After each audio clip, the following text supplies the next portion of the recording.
Y'all make sure you hit the like, share, and comment. You know, there's nothing wrong with being. Hello, guys. We're talking about this deadline of 8 o'clock. And what's going to happen with Iran? I found this on the web. Oh, no. No, we're not talking to you. Hello. I'm so glad I don't have a period anymore. Thank God. I don't got time. Don't have time. Hello, guys. Y'all come on in. I'm scared. What's up, WV? What's up, Shonda Kumar? Oh my God, WV, it's been a long time. Y'all don't forget to hit the like button. We need you to hit the like really bad. It's WV Queen. I know. I'm looking. I see you. How you doing today? Happy Tuesday. This is an exciting Tuesday. It's a troubling Tuesday. How y'all doing? How's y'all mental health? What's up, Stephen Gainey? How you doing? How's y'all mental health doing today? Y'all know I had to come on in here and see what's up. You know, I've been busy all day, and I've listened to some good stuff. I've listened to some good people talk. Y'all don't forget to hit the like button and everything. Don Lemon don't think anything of this. He think that basically this is an attempt for attention, that this man is not about what he say he about. Don says fooey. He doesn't believe that any craziness is going to happen at all. That's what Don says. What do y'all think, though? Let me know in the chat, please. Let me know. I want to share something with y'all. And I don't know what y'all think about it. I think it's hilarious. But just checking up on you. Okay, all right. So I want to show y'all something. It's from Iran. Okay. That's who it's one of those cartoon things. But it's very entertaining. So y'all don't forget to hit the share and the copy link, but we're gonna listen to this right quick. What y'all think? Well, breaking fuck the news, another Lego video dropped called What's up, One Pilot. Roll the clip. Listen. Y'all listen to this. Yeah. One pilot.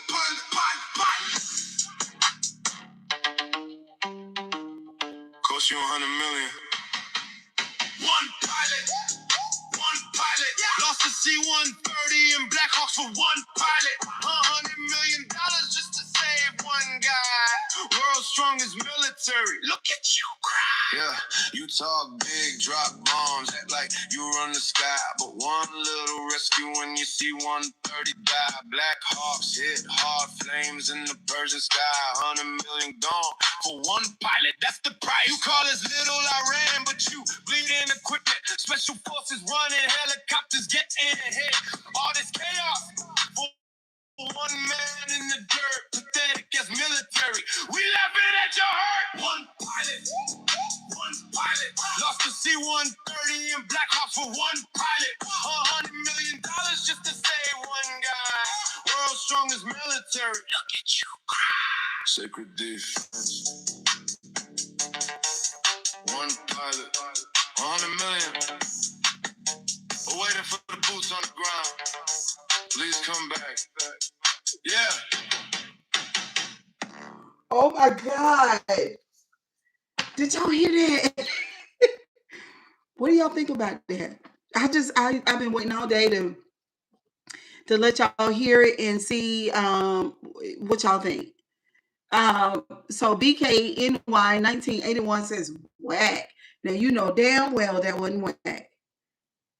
You know that. They get an A for creativity, they get an A for the lyrics, and they get a triple A for the beat. Come on. But 2 American soldiers' life equals priceless. I don't know if I understand that. What does that mean? Help me out. Help a sister out. Did y'all hear that? They said you did all of that for one guy, one soldier. That's what they said. And it cost you $100 million. That's what they said.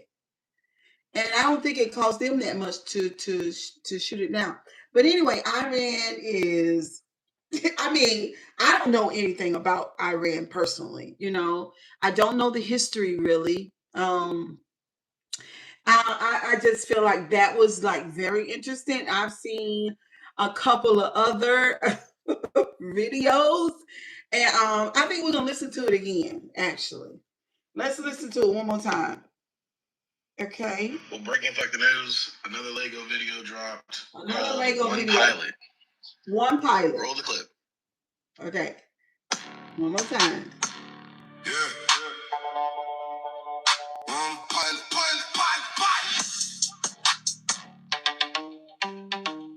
Cost you $100 million. One pilot. Lost the C-130 and Black Hawks for one pilot. $100 million just to save one guy. World's strongest military. Look at you cry. Yeah, you talk big, drop bombs, act like you run the sky. But one little rescue when you see 130 die. Black Hawks hit hard, flames in the Persian sky. $100 million gone for one pilot. That's the price. You call this little Iran, but you bleeding equipment. Special forces running helicopters, get in ahead. All this chaos for one man in the dirt. Pathetic as military. We laughing at your hurt. One pilot. Lost the They said we laughing at your hurt. And they also said that they waiting for the boots on the ground. What's up, gang? Gang. They said they're waiting for the boots on the ground. Now, I don't like that. I don't like that. I don't like those boys. Had a client today who has a friend of hers who was going through hard times here in North Carolina. And he enlisted into the military, and he's been in there for 2 weeks, and he hates it. And he's scared to death. I don't like that. She and I talked today. She lives in Fayetteville, North Carolina, down at Fort Bragg, and we talked today, and she was talking about those 18-year-olds and 19-year-olds in the military. Those are boys. I have 3 men that I birthed into this world, 28, 34, and 37. And I remember when they were 18, they are boys. Any 18-year-old male is a boy. He is not a man. Those are boys. And there is no pride and there is no honor in it at all. It's not okay because this thing is illegal. And I can't get most people to see that. It's illegal to begin with. But anyway, let's finish hearing it. Because at this point, these folks are mocking the United States military. Mocking. C-130 and Black Hawk for one pilot. $100 million just to save one guy. World's strongest military. Look at you cry. Sacred defense. One pilot. $100 million. We're waiting for the boots on the ground. Please come back. Yeah. We're waiting for the boots on the ground and please come back.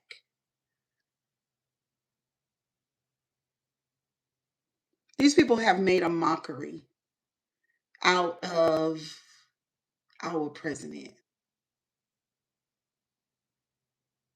Mm-hmm. Yeah.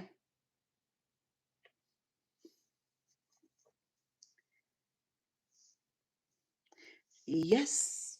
A pure mockery.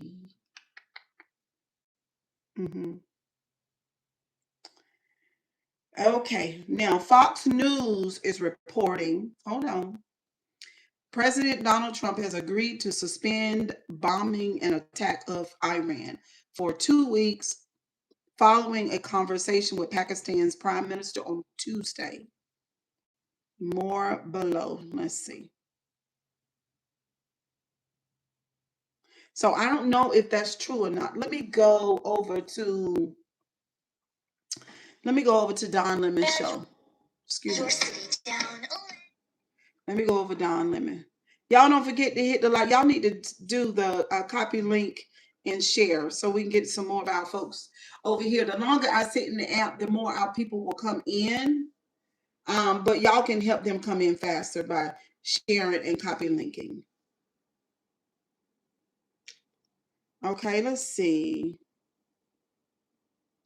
1 hour ago, Don. Let's look and see what Don was. What Don was saying 1 hour ago. I mean, y'all gotta be honest. You gotta be honest in the chat. We listen. Damn it. Let's see. No, we're not gonna do Don. Hold on, we're gonna go to Facebook because I shared some stuff to Facebook, and let me see. Can I go find it? I want to find the one that I shared about China. What's this saying? Open. Wants to open TikTok. I thought TikTok was already open. Okay, let's see. I'm just getting here. I'm just getting my. Oh, here it is. Y'all tell me what y'all think about this one. Hold on.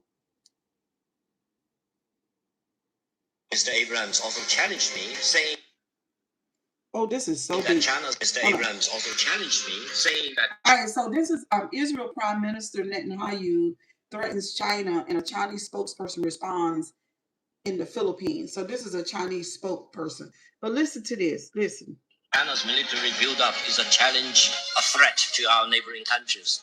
I told him point blank, no country in China's neighborhood is a match against China in terms of military power.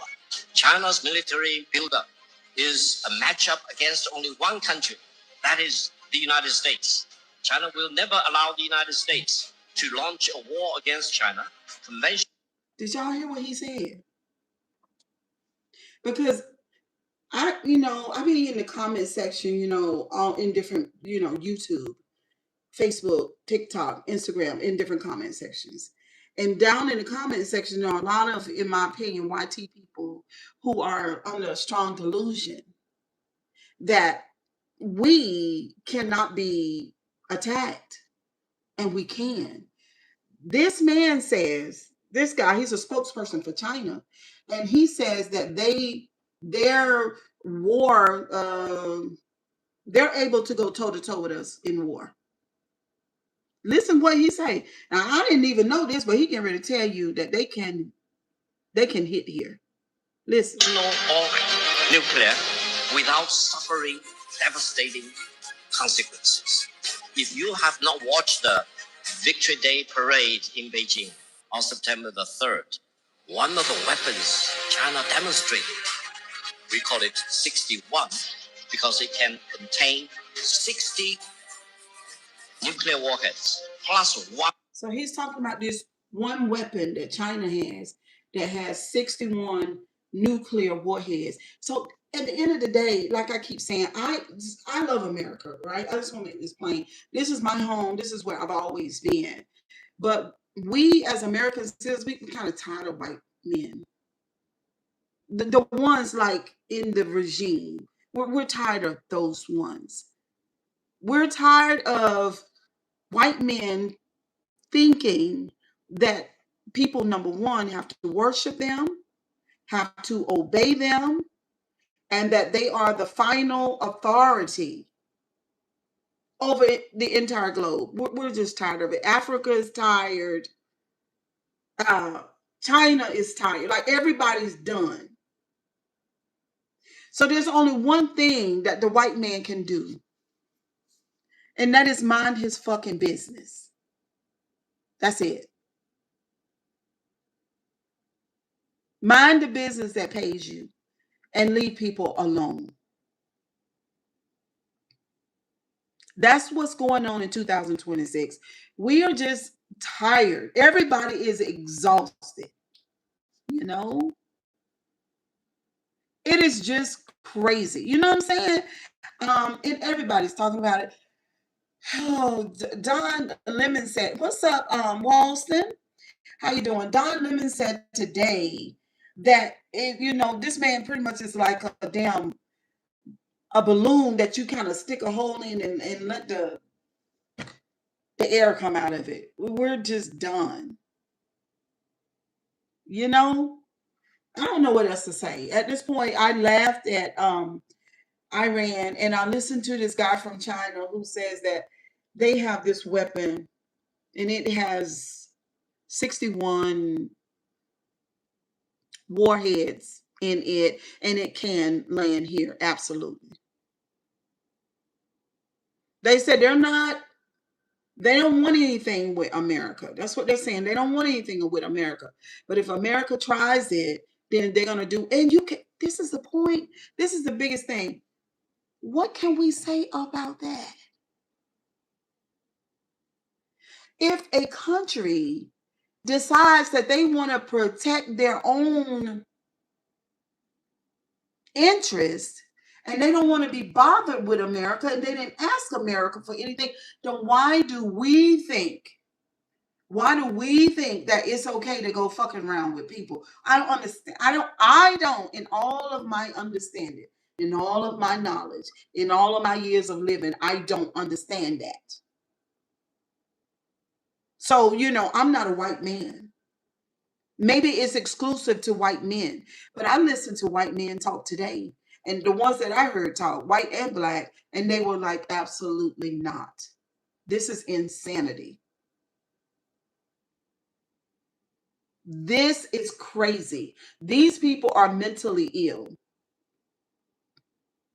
And China is saying they're not going to put up with it. They're not. So, because China is not Iran, but Iran is giving America hell right now. And then the very idea that you're going to nuke somebody because they won't let you whoop their ass, because you won't bend the knee, is crazy. I don't think they should ever bend the knee. Leave.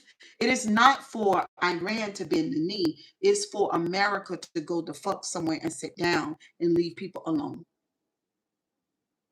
That is the lesson that is supposed to be learned in 2026. That's it. Mind your own business and leave other people alone. That's it. That's it. You know what I'm saying? Because at this point, we can't talk about anybody. We don't have any room. We got all these crazy ass people in positions of authority, and nobody's going with it but the white men. It's just kind of sad, really. Let's see. Now, this is so interesting right here. Oh my God. And this has everything to do with social media. Okay, so let me just lay the foundation for y'all. So I talked about in another live that knowing that Stephen Miller and they've built prisons, massive prisons and concentration camps all over the United States. In the way that I view it, they have built those prisons to put black men in those prisons.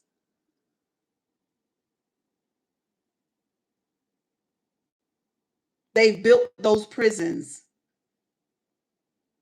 because I believe that they are planning to put as many black men in prisons and in concentration camps. I don't think the concentration camps are for immigrants in the prisons. I don't think that. I think they're for black men.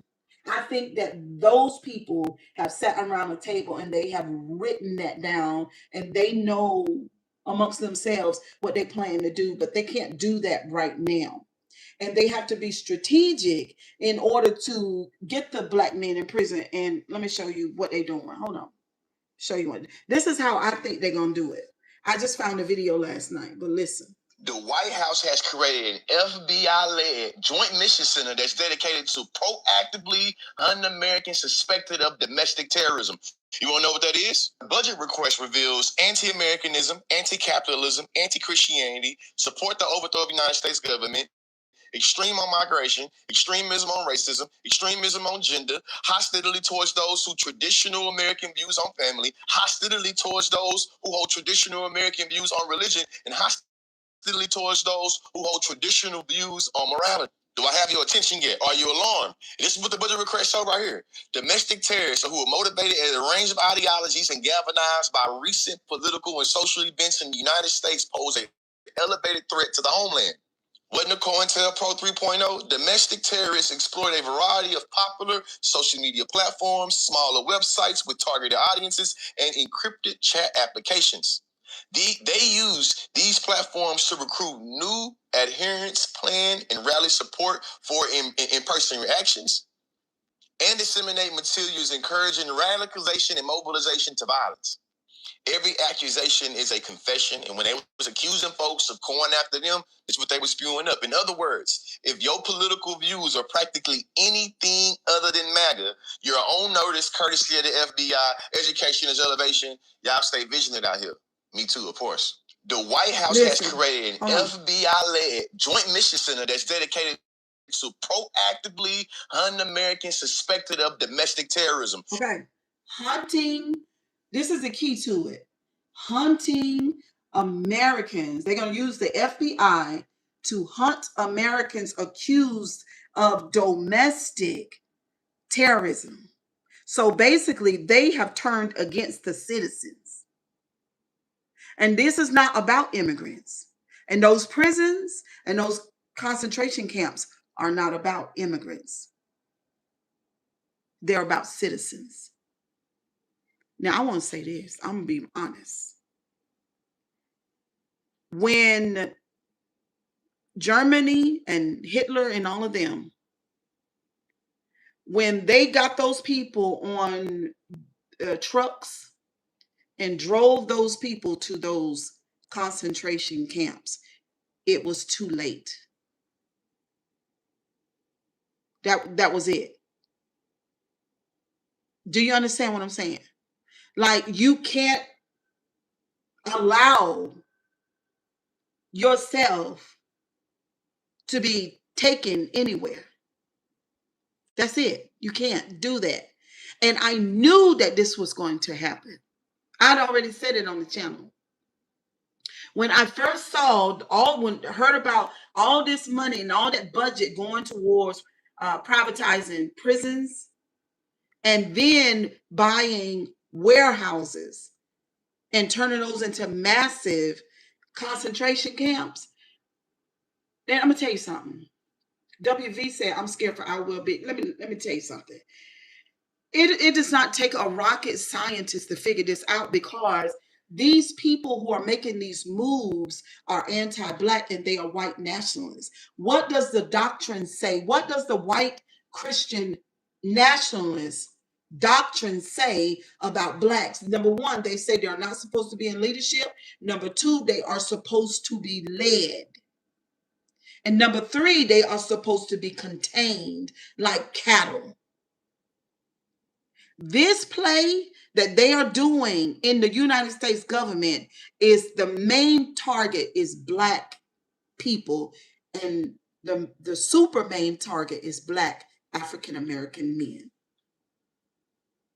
And this is how they're going to do it. I told a friend of mine who is from the conscious community, number one. He's from the conscious community, number one. He is anti-Christian, number two. The reason why he's anti-Christian is because he knows, like millions of other people know, Black and white know, that Black people were colonized with the Bible. Okay? That's number two. And he knows that we have got to pay attention when it comes to food that we are fed, whether it be a restaurant or a grocery store, because that is one of the places that they manipulate things in order to attack the body. He also knows that you got to be careful about going into the hospital, because that's another place that they carry out their agenda. So he and millions of other Blacks who are anti-government, they call themselves the conscious community. They are anti-government. They are anti-religion. They do tell the truth about history. Everything that this boy put on this list, the Black conscious community is.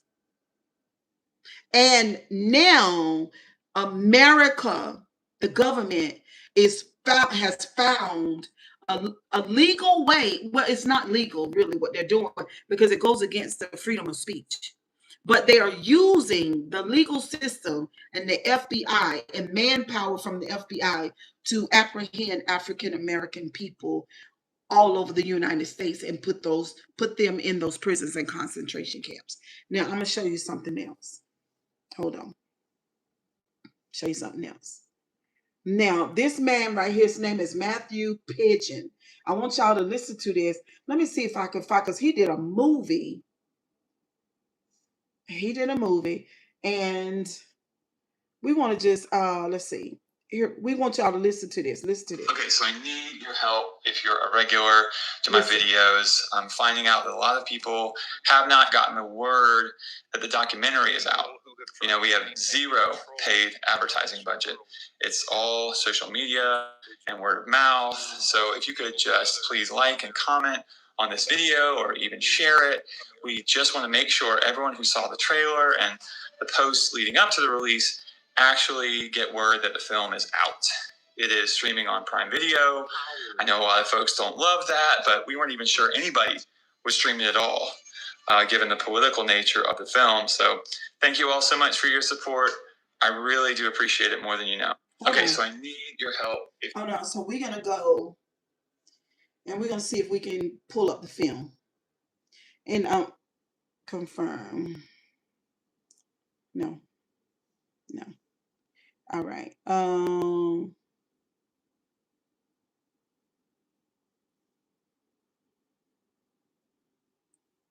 Let's see.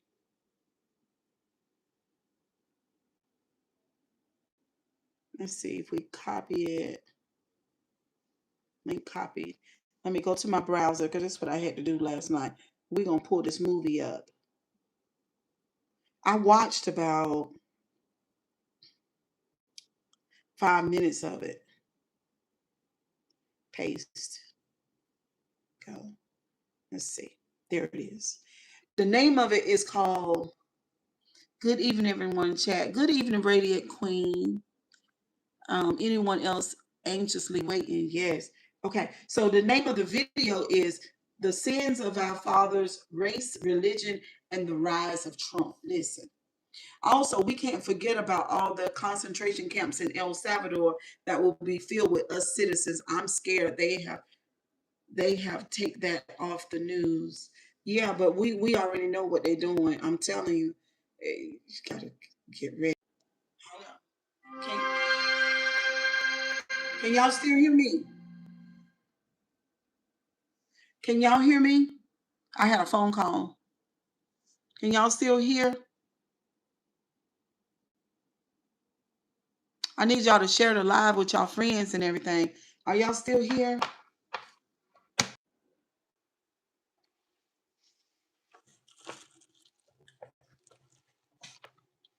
We can hear you. You still can hear me? Okay, let's listen. Let's listen. We're going to see. Okay, loud and clear. All right, listen. Okay, 8 cam speed.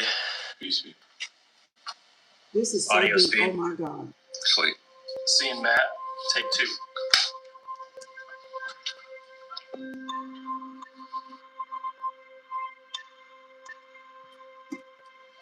Yeah, that's dope.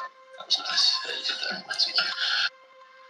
Do you want to just have Yeah, we are. Yes. Which way should I come in from?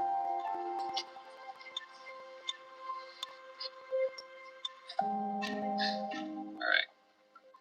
Did you vote for him in 2016?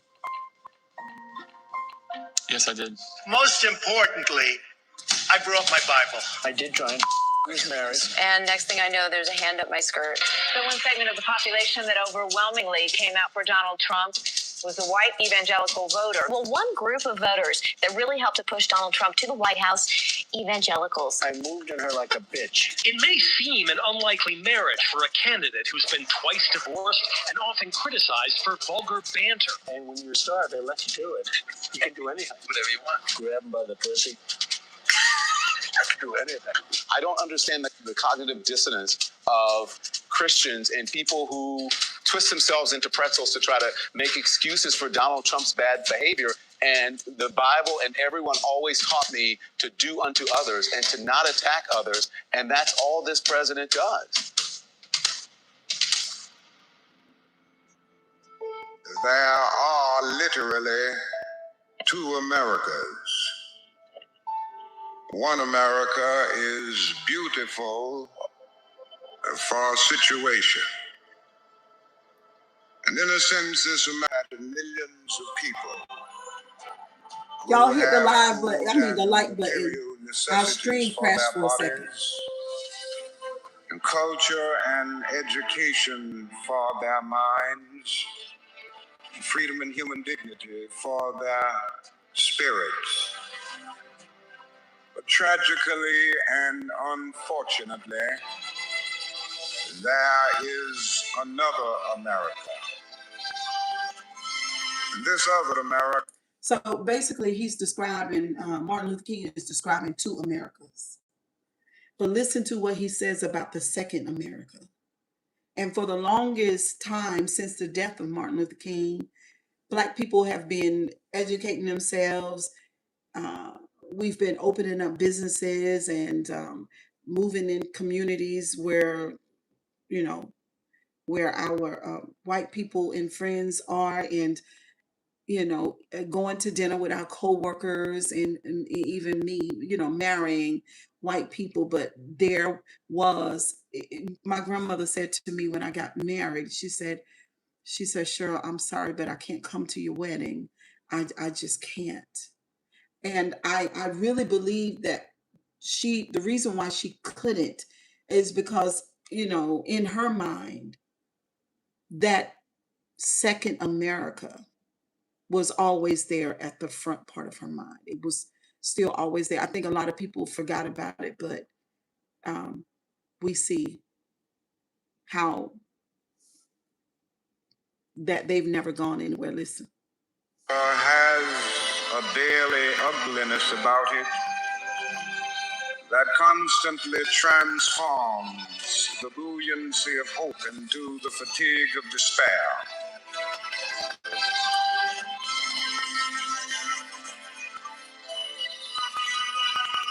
Look at the project.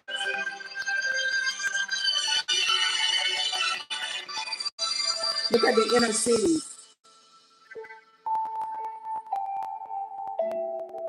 Are y'all still here?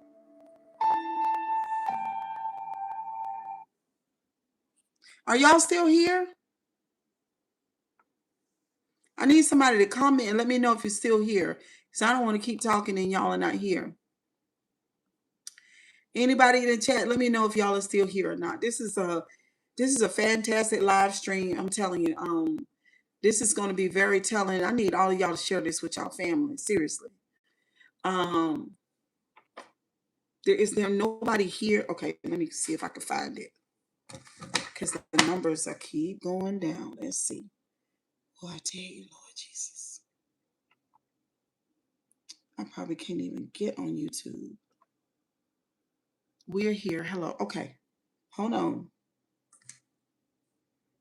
because he's talking about this other America. Cheryl Grabowski. Live. Okay. All right, let's go.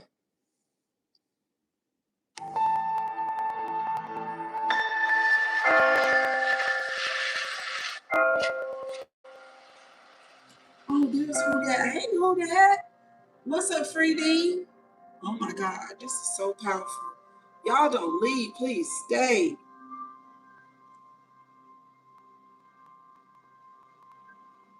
Hello, James.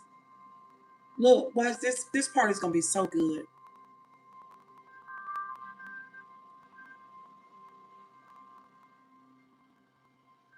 Let's do it like that.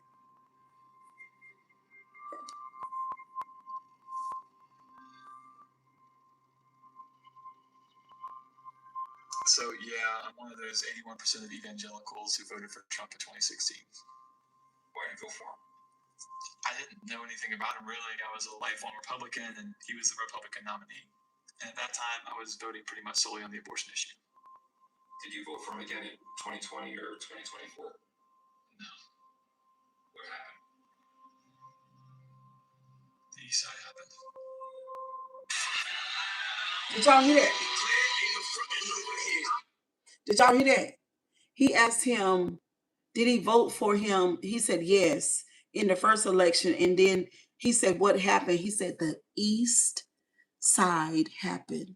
And so what I'm telling y'all today is I believe that MAGA and Stephen Miller and all of that group of people, the Heritage Foundation, have sat around tables and they plan on putting Black people, this is what I'm telling you, I believe, Black men, Black women, maybe even Black children in those concentration camps, the citizens of the United States. I believe that they plan on putting us in those things. This is their plan. I'm not going to tell you whether or not I believe they're going to bring it to pass, but I'm telling you that this is what they want. I've been known that for a long time. But listen, so he's saying he went from saying that I voted for him as an evangelical, and then the man said, what happened? He said the East Side happened, and then went straight to the hood. Listen. Times I gotta say I'm the truth.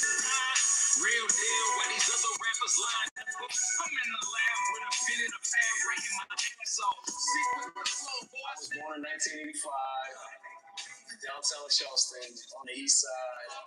You can turn the pages, never shine the light on me, cause I don't need it. Pictures in my crib of me. It was like in my adolescent years. It was extremely fun, confusing, heartbreaking. I can keep going. And one thing I can tell you, you gotta grow up way faster than you really want to. We lack a lot of father figures, and the crime rate was extremely high. The drug use was extremely high, and we was introduced to a lot of things and exposed to a lot of things that we weren't supposed to see and be exposed to at that age. Drugs, prostitution, gun violence, police brutality, going to juvenile detention centers at an early age, and just being exposed to what you see on TV. We were exposed to that stuff in real life. Like they kind of water it down on TV, but that was our reality. No water, no lights, heating water up on the stove, have to open the oven to heat the house. Well, as a kid, it's wild not knowing and understanding the different worlds in a 2.7 mile span. 2.7 miles. That's the distance from here, from South of Broad to the East Side. So, what's the East Side? It's where most of the city's housing projects are located, and originally where a lot of the domestic slaves lived, dating back to the early 1800s. Did you ever go there growing up? No, the sort of unspoken rule around here was you. Okay, now he's speaking as a evangelical, right? But I really believe that he was more like a white nationalist. Okay, but he talked about the East Side, and he gave a reference to slavery, back in the day. Check this out. I went north of Calhoun Street. That was the black part of town, the dangerous part. Nobody went there. Nobody from this world, at least.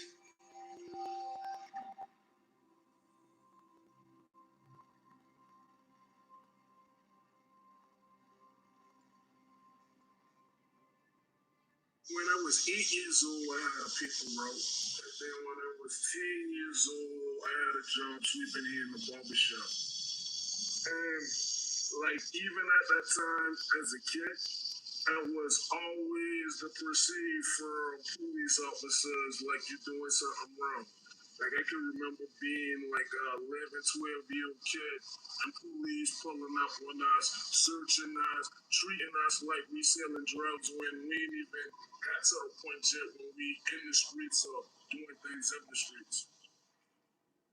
I remember as a kid driving around and locking our doors when we would go through the black parts of town. I used to think that if I ever even set foot on America Street, that I'd get shot. The East Side and South of Broad, it's literally like the tale of two cities. What exactly is South of Broad? It's just what the name says. Everything south of Broad Street. It's the old historic part of the city that all the tourists come to see, where the planter class built their mansions to show off their wealth. It's a sort of remnant of the old antebellum South, complete with debutante parties and cotillion, whatever's left of high society in America. Was that part of your life? Yeah, I mean, we grew up going to the country club and the yacht club, but overall, we were a pretty normal Charleston family. So how did you end up on the east side? Well, I became a Christian towards the end of college. I had grown up going to church like everybody else in the South, but I hated the hypocrisy of it. Reading in the Bible about helping the poor, but never actually doing it. So when I turned 18, I swore I would never set foot in a church again. But I got real deep into drugs in college, and I took 27 hits of acid and tried to drown myself in the ocean, and I met Jesus on an 18-hour swim in the Atlantic Ocean. That's insane. What did you do after that? So I immediately developed a heart for the homeless. I just couldn't get over how people could be living in the streets in a country with so much abundance. That's how I got to the east side. We used to serve hot dogs to the homeless at an old abandoned gas station every day at 5 o'clock. That's where I first met the neighborhood kids. How did you meet them? I was holding a tent revival in an empty field across from the hot dog ministry every night at 6 p.m. On about the fourth night, all these little girls from the neighborhood started streaming in. At first, I was excited to see them, but my second thought was, it's 8 o'clock on a school night. Where are your parents? They came night after night, and they all begged me to be baptized. I had this big old baptismal set up in the tent that we got a fire truck to fill up for us. I didn't want to say no, so I asked them for their parents' phone numbers. Good evening, C. Good evening. At the end, I baptized 8 girls from the neighborhood. Then when the tent came down, one of the girls asked me, why'd you take my church down? It really cut me to the heart. I knew I wanted to do something for these kids, so we started a mentorship group. So how did all that change your perspective? Hey, Frank. It changed everything for me. I mean, everything. This wasn't like homeless ministry, which is situational, somebody falling on hard times. This was generational poverty, a direct result of slavery and Jim Crow. Some of these families had been living for generations on the east side.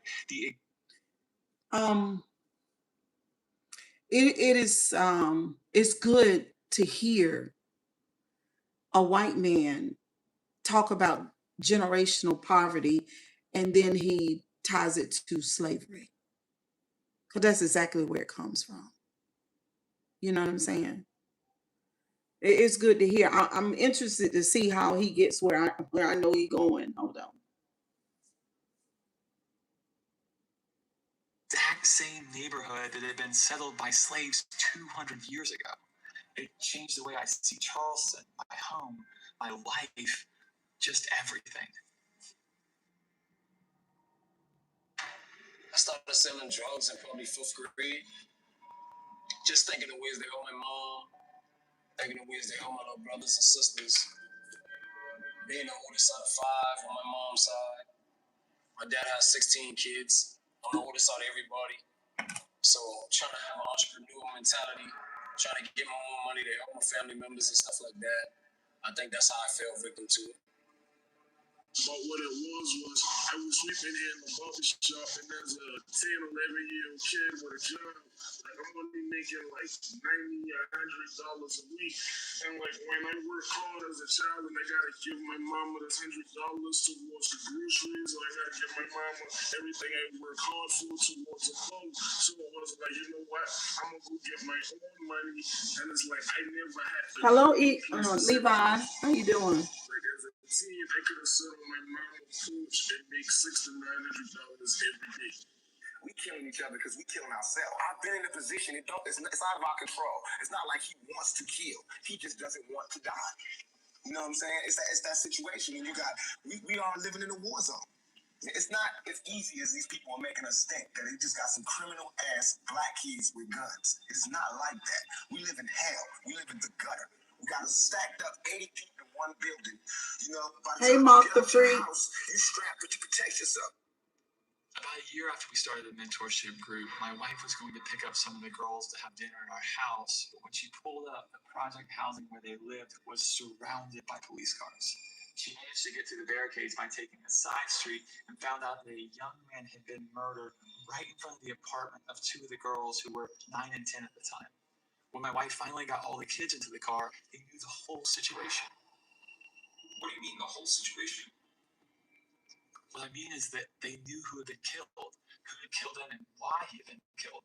It was some sort of retaliation. And I can guarantee you that the police didn't know any of that. But this was just their everyday world at 10 years old. And life doesn't just stop for them. The next day, they're expected to go to school. They're expected to sit in the classroom and do math. And here we are across town in our quiet neighborhood just making dinner, completely oblivious to what these kids are going through on a daily basis. When you force people together in a confined community that's not structured, that has very little purpose and very few resources, what you will have is an area of cannibalism. And I don't mean it to a sense of us eating one another, but us devouring one another. It says in Galatians 5, we will devour one another. That'll happen in every urban community in this country because people are forced to be in a place that's just not biblical. The East Side was just the same. It was a terrible community. It wasn't just a terrible community because of the people in the community. It was a terrible community because of the existence of the people in this community and the inactivity of the church in this community. And all of those things coupled together cause there to be friction, and friction that's undeniably alien to something that's in Mount Pleasant or something that's in other communities above Broad, so forth. I feel like I'm doing God's work. You know what I'm saying? Just because I don't have nothing to pass around for people to... It isn't me, but I don't like the preacher. And y'all know how I am. He said the people were terrible.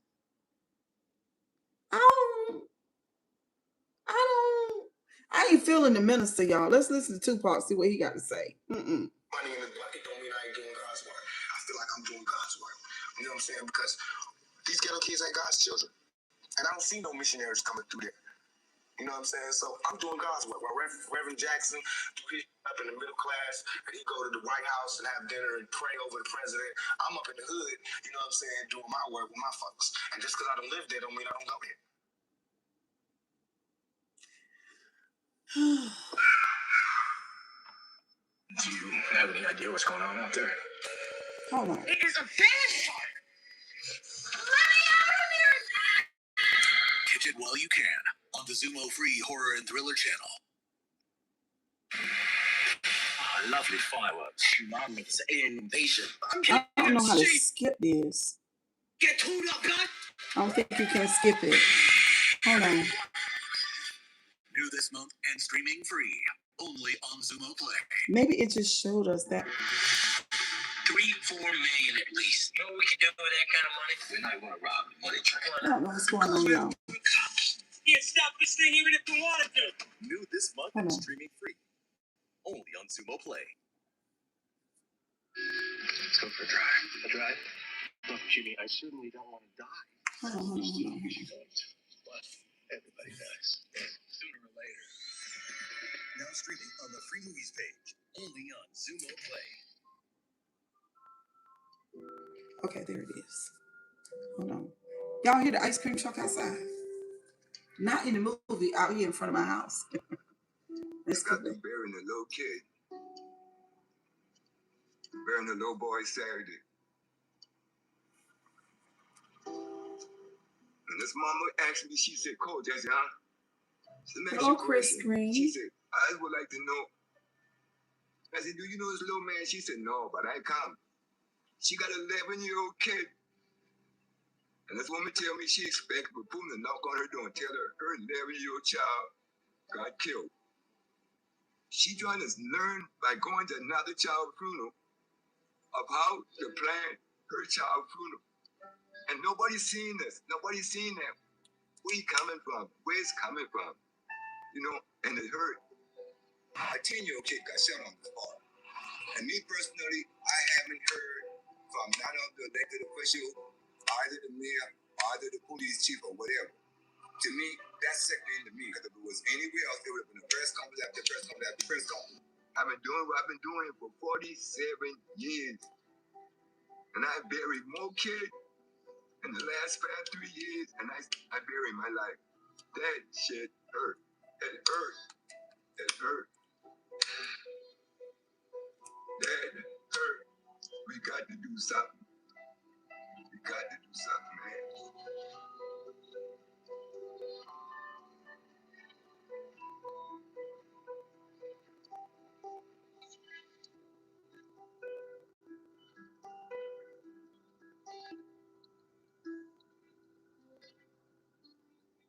So I would say about 40. I would say about 40 of my friends passed away. I would say like a 10-year gap. Not like a 10-year gap. I would say about 40. And we're only talking about to the graveyard. We're not even talking about the 40 penitentiary. kids. So I remember growing up, we did this program at school called Just Say No. How old were you? I remember I think Just I was Say in the No. 4th or 5th grade, and I remember it being so strange because I didn't have any idea what drugs were. You know, we never saw drugs growing up. We never saw guns, except when we would go skeet shooting in the country. I've never lost a friend to gun violence to this day. Our streets were always completely safe to play in. The police were our friends, our protectors. And you know, the reality is nobody in my world sold drugs because we didn't have to sell drugs. We had everything we needed. We didn't have to carry guns to defend ourselves. That kind of stuff wasn't even on our radar screen.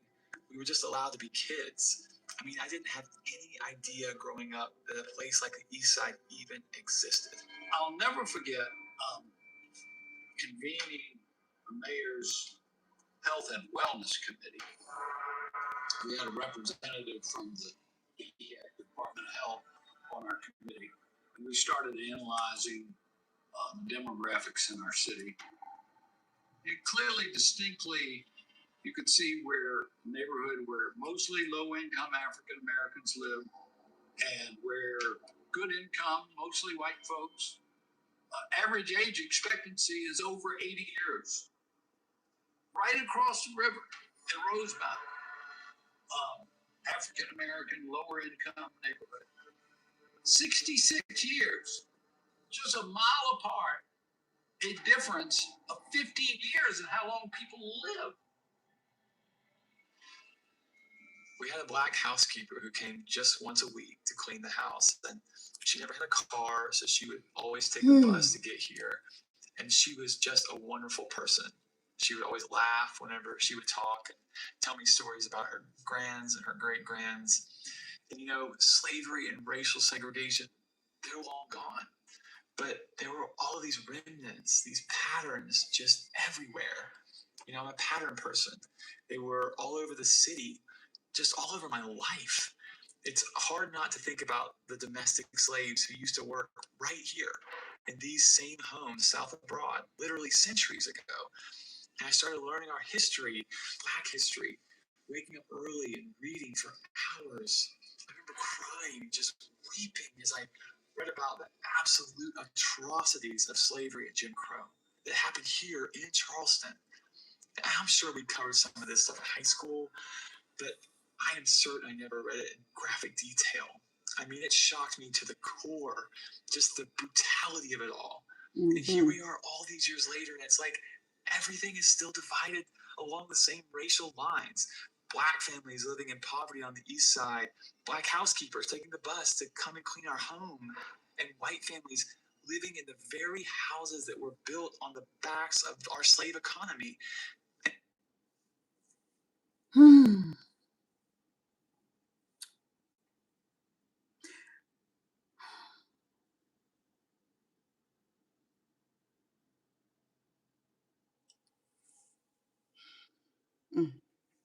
I was going to say something, but I'm going to wait. Like, what has really changed? Just under half of all of the Africans that were imported into British mainland North America would have entered into the port of Charleston. So that's a tremendous percentage when you think about that as the record for a single place, a single city. So Charleston really played a tremendous role as a major entryway for the transatlantic slave trade. Believe it or not, at the time of the beginning of the Civil War, 75% of white Charlestonians owned a slave. It was pervasive. I'm gonna jump in there right there. I can't help it. So, make America great again.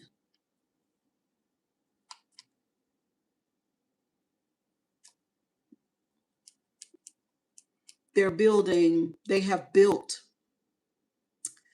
mass prisons and concentration camps all over the place. And you see this photo right here.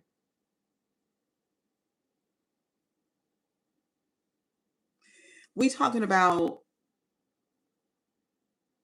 it is hard to talk about, and it hurts me, and I get really frustrated and tongue tied, and I get hot. It be so much going on with me because I know that these people are planning to keep Black people, some Black people, probably could even be most Black people, to keep them as a slave type or a type of slave. We have Iran telling us, talking about how we are treated in America right now to this day. They've been doing that too. They are not just making videos about the helicopter falling out of the sky. They're talking about Black people and our situation with white people in 2026. Make America great again, says Donald Trump. The white nationalists, the white evangelicals. Oh, well, we want to get rid of y'all's history. We don't want the children in school reading what we did to you guys because we don't want y'all, we want y'all to forget so we could do it again. Now, some people might say, Cheryl, you shouldn't do that. I absolutely am going to do it. Yes, I should. It is not time to be quiet about what they are obviously doing.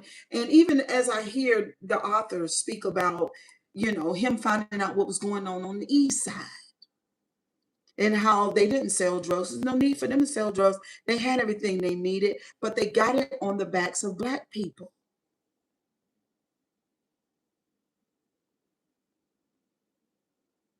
And now they plan on doing it again.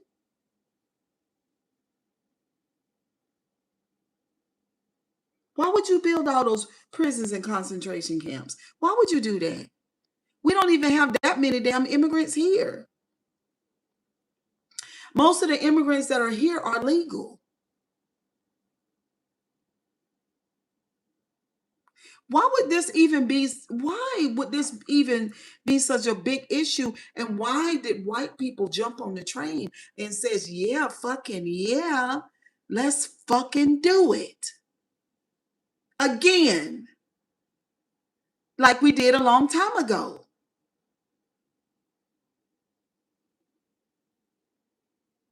What bothers me is that Black people don't believe that they still have this shit inside of them.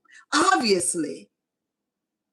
That's what Stephen Miller, the Heritage Foundation, and this regime, this is what they're doing. They went over to Iran, to the Middle East, to fuck around because they feel like they could just unalive people and take what they want from Black and brown people. They even went to Nigeria. So for us over here, what the fuck do we think they're going to do? Or what the fuck do we think they are thinking? I know exactly what they're thinking. Do you? Oh, Cheryl, no. Yes, Cheryl, yes. Those prisons and concentration camps are for Black people. And I want people to know that I fucking know it.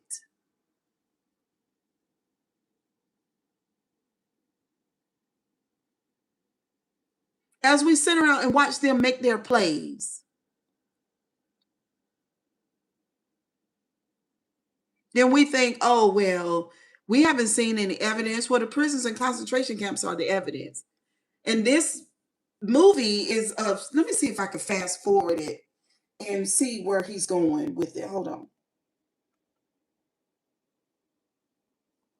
because I need to. Lovely fireworks. I need to fast forward. I'm killing them straight. Let's get tuned up, blood. Because I know where he started off at, but I don't know. New this month and streaming free only on Zumo Play. Hold on. What's up, Betty? Is that Betty Lucky? How you doing today? Ain't no damn way. No. Catch these movies and more before they disappear. Because history will repeat itself if you don't know what the hell happened before. So no. I certainly don't want to die. I'm just going to, let me put this down because y'all could go watch it. I showed y'all what it is. But let me just tell you, I just have to say this. I literally have to say this. When I think about Germany and the concentration camps, by the time these people come, but let me fast forward it. Let me rewind. Let me rewind it. So they are talking about, well, they have already done it. I just showed you the clip of the FBI and the group of people who are going to apprehend and possibly arrest people who are anti what the fuck they got going on, which they already knew before they sat down and wrote this stuff, that they needed a way, a legal way to come and get Black people. That's what I'm saying. So everything on that list is what the Black conscious community is doing right now. Everything on that list is what they do. But this is the thing about the Black conscious community. They're not fucking with white people. They've not done anything to white people. They are just saying, I see you. I know what you did. I'm not eating your goddamn food. I'm not going to your hospitals. I'm not working on your jobs. That's what Black people are saying to the Heritage Foundation, Stephen Miller, the white evangelicals, and the white nationalists. That's what they are saying. That's what the Black conscious community is saying. That's all the fuck they did. They didn't go out and buy a billion guns. They did not do that. They're saying we ain't fucking with you. That's what they're saying. And they've been saying this now for about 15 years. So these motherfuckers, I am so fucking pissed off. I don't know what to do. I'm sorry. I was just going to try to, but I'm so fucking pissed off because these soursop fucking are eavesdropping on social media. Let me just get into it because I can't. They're eavesdropping on social media, on Facebook and in Messenger, on TikTok and in the DMs, on Instagram and in the DMs, on YouTube and in the fucking DMs. Facebook got rid of their encryption so that the FBI could go into the goddamn Messenger and be in everybody's fucking business.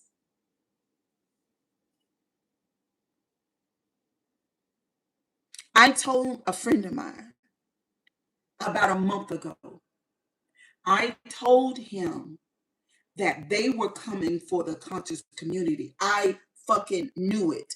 And that TikTok video let me know last night that what the fuck I thought is what the fuck they are going to do. Well, they've already done it because they've already created a group and they needed to put it into law to go get help from the FBI, which are, a form of police. It's all policing is basically an extension of slavery anyway. So here we go again. In 2026, you're going to send your hound dogs to get the Black men again. Because they've been in chats on TikTok and everywhere talking about white men and their fuck shit And they're so scared that black men want to, it's just grinding. It just grinds my fucking gears because they are the ones, and I hate it. And you say, sure, I'm not saying all of them. I'm saying, but this is a specific group. The Heritage Foundation. The Christians. It's always been the Christians, though. Now they're saying if you talk anti-Christian, they're going to come and get you too. Anti-United States, they're going to come and get you. Anti-this and anti-that. So United States of America and the toxic president and all of the white zealots. So if I say to you, I don't like what you're doing to me, and I see what you're doing, like when Bill Gates says to let's tamper with the shot, because lots of people need to be unalived off this planet, but I can't say anything about that. I just got to let you come and do whatever you want to do to me. And I got to, just like what they're doing to Iran. Same thing. It's the same thing. It is, I want to do to you what I want you to do. I'm going to use the people's money, which is the government money, to build the prisons to put you in it. Because I hate you, since the white people are saying to the black people, but you're mine. I hate you. But I want you to go anywhere. And I want to make sure that you don't, because I'm going to put you in my jails and concentration camps.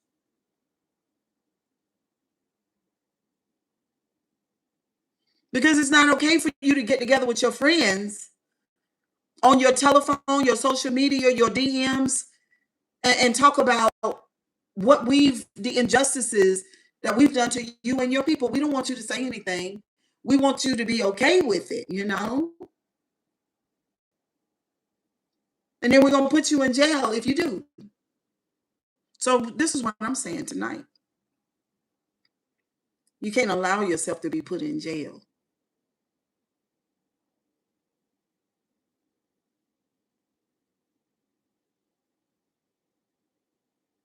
Can't do it.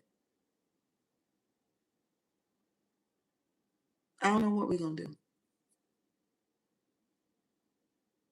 Because it's so many of us that don't understand how awful and how serious these people are with their demonic energy. They don't understand it. They think it's a game.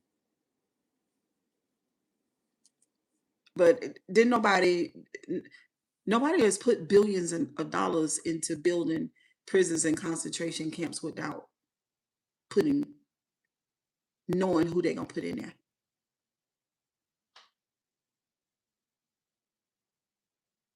So anyway, y'all, govern yourselves accordingly.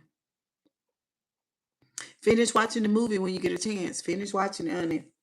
Because at this point, this is not cute. It is not okay. It is not a game. They over there right now in somebody else's business, destroying these people's cities.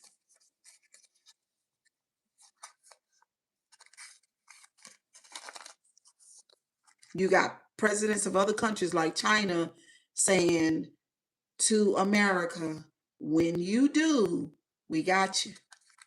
Because we ready. See what I'm saying? Everybody ready. What's up, Jan Leggett? Everybody ready except for us. So I'm just saying, you got to govern yourself accordingly until we get this shit under control. Now, I do, in my personal opinion, I do feel like it's going to be taken care of. I really do. I really feel like that this is their last dance. I really do. Even Stephen Miller said that. Even Stephen Miller said that. Now, look, the conscious community said, this was what they say, but they wrong about this. The conscious community is wrong about this. They wrong about it. He's supposed to do, girl, no. It's supposed to be a 2 week. Now it's supposed to be postponed for 2 weeks. But the conscious community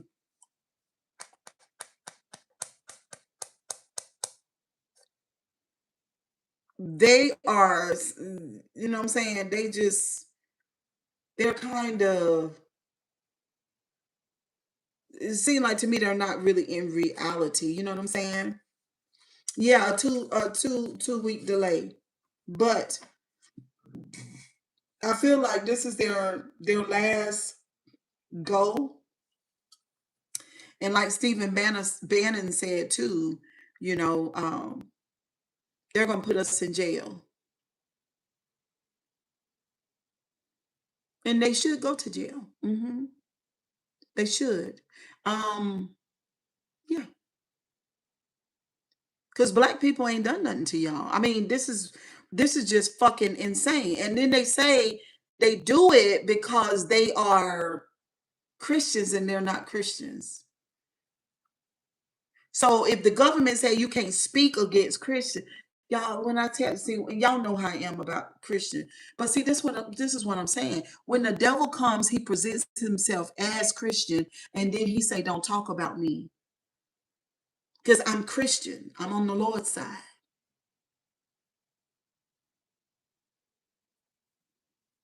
He never comes and presents himself as I'm devil. He always comes and says, "I'm Christian," or "I'm God." Every time, every fucking time. And then they done got it so bad that they're trying to put into law that we can't say nothing about their Christianity, because so Christianity is supposed to be a shield of something, or that's going to it is so, when I say it's sinister, it is so sinister till it just makes you want to fucking throw up, because they don't believe, oh my God, they don't believe in God at all. But because other people do, they use that in order to have their way. But the whole time, they're doing devilish shit the whole time. The whole time. The Christian thing is only a front. I got black women in my life that I know in real time and in real color, and they say that they love those people and they pray for them every day.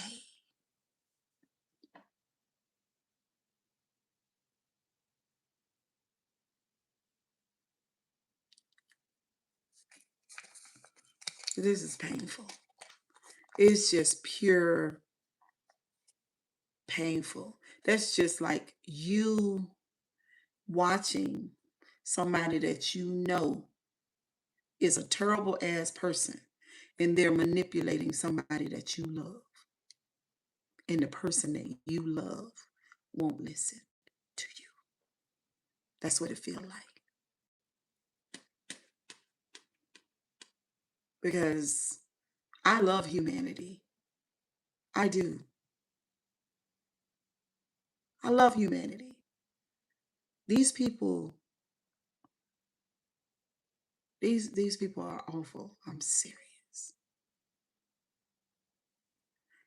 I want to say this about the conscious community.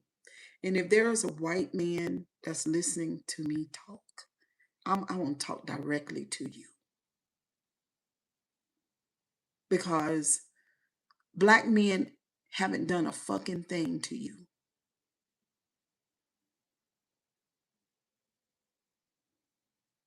They ain't done nothing. But the only fucking thing you could do is sit around with your fucking friends and think about how you're going to hurt this black man or these black men and keep them under your feet, because there is a constant fear that they will rise up against you for what you have done. And you've done horrible things. And you've always done horrible things. It is so sad because a lot of white men cannot see themselves. And at the root of it all, you guys need fucking therapy. I've heard so many people say that the shadow of white men has come to the surface. Meaning that everything in them that is hid, that is secret, and that everything in them that they hate is alive now, all out in the earth everywhere. Their shadow is loose. What is the shadow saying? The shadow is saying that they fear black men because of what they have done to black men. They fear that the black man will do to them what they did to them. They fear that black men are sitting around a table having a conversation about unaliving and taking control of white men. That's what you fear. And because of the fear, you sit and you plan all kind of fucked up shit when nobody's bothering you. But what it's going to cause is not going to be good. Because me and my ex-husband, we've had this conversation plenty of times. He said it out his own mouth. What's going to happen? Because nobody's going into cages anymore because of your goddamn fear.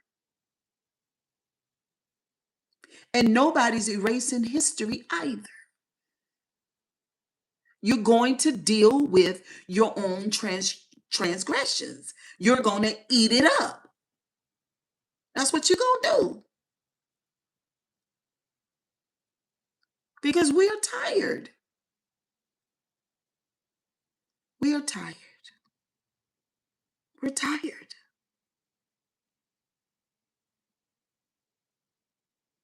The way that white men have shown their hand. Stephen Bannon says, wear your racism like a badge. Wear it like a badge.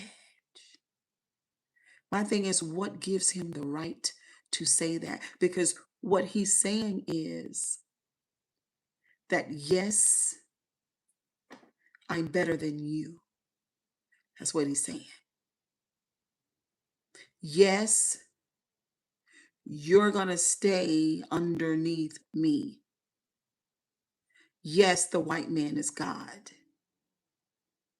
in the United States of America. What's up, Will Green? That's what he's saying. It's plain and simple. And I got news for you, because you're not God. Nobody's going to worship you, and you're not going to have your way. It's almost like kids in preschool that don't want to share toys with other kids. And their parent hadn't taken the time to show them, no, no, no, no, London. You must share. It's as simple as that. The reality of the situation, too, is when it comes to education, and we're learning, especially in the last 20 years, about our history. Black women, men, kings and queens, royalty, wealth and power, agriculture, education. That's our real history. Not too long ago, Putin opens up his museum and allows Black people to see our ancestors. And they were phenomenal. And is that what the white man is afraid of? Nobody's going to tell lies. White men. We're going to tell the truth as it is. We're not going to go by your narrative anymore. Matter of fact, we're going to kill the narrative. It's dead. We're done. We're not going by your narrative anymore. You've told too many lies. You put lies in engravements on statues. There are lies all in museums. There are lies in books. You've lied your whole way through. You've gaslit the whole time. And it is time for the truth to be told. And you are doing your best to censor the truth, but you can't. It's already out now. People already know. You got China talking about it. You got Russia talking about it. You got children, my grandchildren, talk about the history and the ancestors. We're tired of white Jesus. We're done. You can have him back. We're done with that too. Mm-hmm. We're done. And you can have your prisons and your concentration camps too. Because we see you. Mm-hmm. We see you. What's up? What y'all got, girl? Anyway, that concludes the live. Thank y'all for being here tonight. Oh my God, what you got? You bring nothing back for me? Ashley, I know you didn't do your granny like that. I didn't do that. What you got? You had ate what? Tacos. You ate tacos? Real tacos or Taco Bell? Real tacos. No. Thank God. Restaurant tacos? No. It's okay. Because I've had my food for today. I had, what's that? Bring that bread over here so I can show them the bread that I've been eating. Go get the bread. And I had sardines. I'm going to show y'all what I did. I had guacamole. Hey, I thought you said that's for us. You don't need no more food. Then you just come out for me and eat, girl. Go somewhere. Oh, I had pumpernickel bread. And I had guacamole and tuna and red onion and Duke's mayonnaise. It was so good.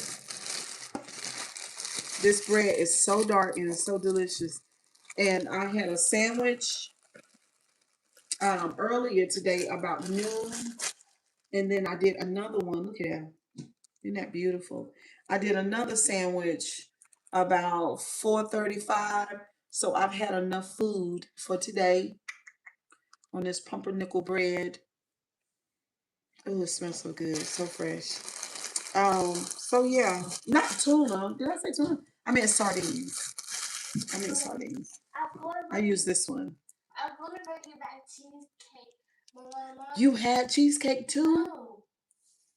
I had that. My mom didn't want to get it for me. She, huh? My mom didn't want to get it for me. She said, "Go make up a line dance. Just go get cheesecake." I made up the line dance. Me and Rayla's got time to get. So she didn't give you cheesecake? No, she said tomorrow. But it's not Friday. She'll give it to me tomorrow. That's why I'm just gonna make her give me my $23. Yeah, you've been waiting on your $23 for a while. She didn't give you back your money. I don't like that. Because you saved your money so good. Mm-hmm. Mm-hmm. These grandkids of ours are not getting ready to live no crazy life. We're going to turn this whole situation around. Because I told y'all, I didn't tell y'all whether or not, I was just telling y'all about what they plan to do. But it ain't going to work. It's awful, though, to know that in their mind's eye, and this is what they literally want more than anything. Like, you want to cage Black people. You want to control Black people. You want to hurt and abuse Black people. You want to, like, you're lusting to do it. And I just want to let them know that I know that that's how they think. And for the Black people who don't think that they're thinking that way, I don't know what to say about you. Because they are thinking that way. I promise to God, they are thinking that way. They are. And for the ones that are not thinking that way, like this man that we just saw, it takes a certain type of white people to be able to stand up to other white people and say, no, we ain't fucking around with you, because you're not going to take us back to the past. We don't want that. We're not going to repeat what we did before. We got to understand that we live on one earth. It's a global experience, and we are all interconnected, especially because of the social, to the media. I've been enjoying China. We already love their food. We already love their technology. We've been enjoying China. I love the way that Chinese men talk. I didn't know that they had that much intelligence and that much empathy. You good white guys, do something about your toxic ass white family. Do something about them. Okay? Because that white nationalist and white evangelical shit needs to go to hell. Because we're done. Black people don't sit in circles and fantasize about fucking y'all up. It's annoying.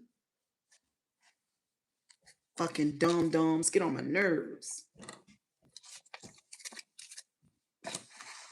That's why when people call y'all aliens or call y'all demons and you feel like somebody done did you wrong, they should call y'all that, because that's what you act like. You act like a bunch of fucking barbarians. Like you just escaped out of the fucking cave or something. What is wrong with y'all people? What is wrong?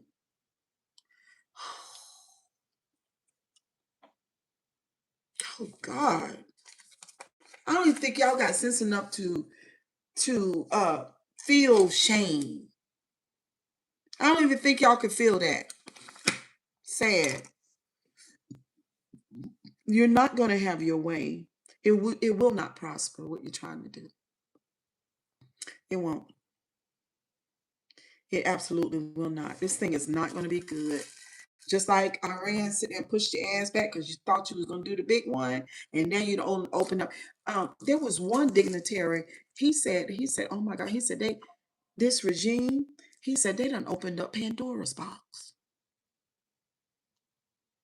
when it comes to Iran. You done open up Pandora's box, and you wonder like, what? These people been waiting on you. Nobody's fucking dumb.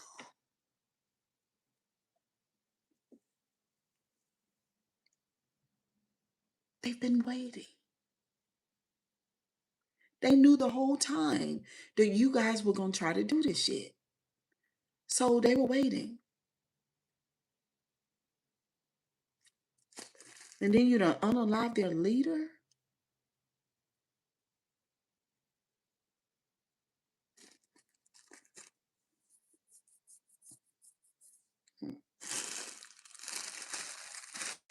When you get down into the comment section, all kind of people say, black people, white people, Chinese people, all kind of folks say in the comment section, they say they like Iran.